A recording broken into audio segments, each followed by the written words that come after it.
তো বন্ধুরা আমরা চলে এসেছি রাহান ভাইয়ের পেয়ারার বাগানে। তো রাহান ভাই এখানে কাজ করছে দেখলাম, আস্তে আস্তে দেখলাম রাহান ভাই এখানে কাজ করছে। তো আজকে কী করছে পেয়ারা বাগানে দেখা যাক।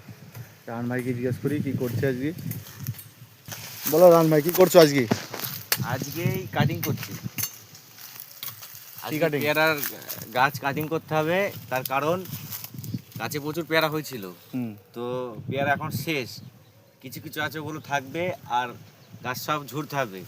এই যে আমি দেখাচ্ছি, দেখো এই যে এইসব ডালগুলো, বুঝতে পারলে? এইসব ডালগুলো সব কেটে ফেলে দিতে হবে। কেটে ফেলার পর গাছটা পরিষ্কার করতে হবে, হালকা করতে হবে। হালকা করার পর এইভাবে কিছুদিন থাকবে। আর গাছের গোড়া পরিষ্কার করে ওখানে কীটনাশক দিতে হবে, সার দিতে হবে। গাছটা নরম হবে, গাছের পাতা কালো হয়ে যাবে আবার, ঠিক আছে? তারপরে এক সপ্তাহ এইরকম পড়ে থাকার পরে তার এক সপ্তাহ পর গাছগুলো আবার মাসাজ করতে হয়। পেয়ারার কিন্তু মাসাজ করতে হয়। তোমাদের একটা আমি দেখাই, একটু দেখবা।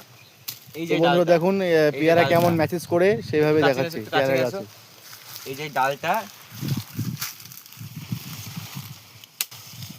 এই যে মেসেজটা হলো, এইবার মেসেজ করার পরে এইভাবে বেঁকিয়ে আমি এইভাবে ঝুলিয়ে বেঁধে রেখে দেবো, বুঝতে পারলে? তারপরে এইটা বাঁধার কারণ হলো, এই যে বেঁধে এইভাবে যদি বেঁধে দিই আমি, এইগুলো দিয়ে আবার ছোটো ছোটো ডাল ছাড়বে। ছোটো ছোটো যখন ডাল ছাড়বে, ডাল দিয়ে কিন্তু আবার ফল ফুল আসবে। তো শীতকালে পেয়ারার দামটা বেশি থাকে, 70-80 টাকা পাইকারি কিলো থাকে, তখন পেয়ারাটা বেশি হবে।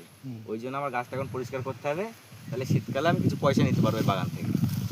তো বন্ধুরা যারা নতুন নতুন পেয়ারা চাষ করছো, তো রাহান ভাইয়ের কাছে কিছু টিপস নেওয়ার জন্য আপনারা ভিডিওটা দেখুন। যাদের বাড়িতে দুই একটা গাছ আছে, তারা ওই যে আমি যেটা করছি এইভাবে যত ডাল আছে, যত শুকনো ডাল আছে, ফালতু ডাল আছে, সেগুলো সব এইভাবে পরিষ্কার করতে আমার মতো। তোমরা দেখতে পাচ্ছ আমি কীভাবে হালকা করে দিচ্ছি।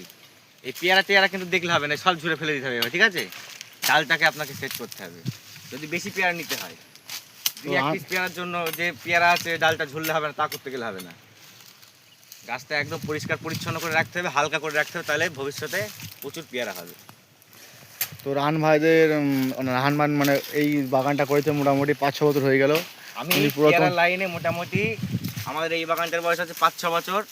এর আগেও একটা বাগান ছিল, সেই বাগানটার গাছ অনেক বড় হয়েছে, কেটে ফেলে দিয়েছিলাম। তো আমি পেয়ারার লাইনে আছি টোটালে তোমার 7-8 বছর এই পেয়ারার লাইনে আছি।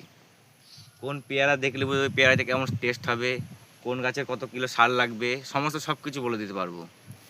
গাছ দেখতেই পাচ্ছ, এই সাইডে পেয়ারা কম, ওই সাইডে পেয়ারা বেশি। আর যাদের বেশি বাগান তারা কিন্তু একবারে গাছ বাঁধবে না, এটা 1 মাস আগে বাঁধলে আর এক সাইডে 1 মাস পরে বাঁধবা। তার কারণ একসঙ্গে যদি পেয়ারা ওঠে তাহলে তুমি কিন্তু এটা তুলে ছাই করতে পারবা না, অল্প অল্প করে তুলবা, তোমার বাজার পেয়ারা নষ্ট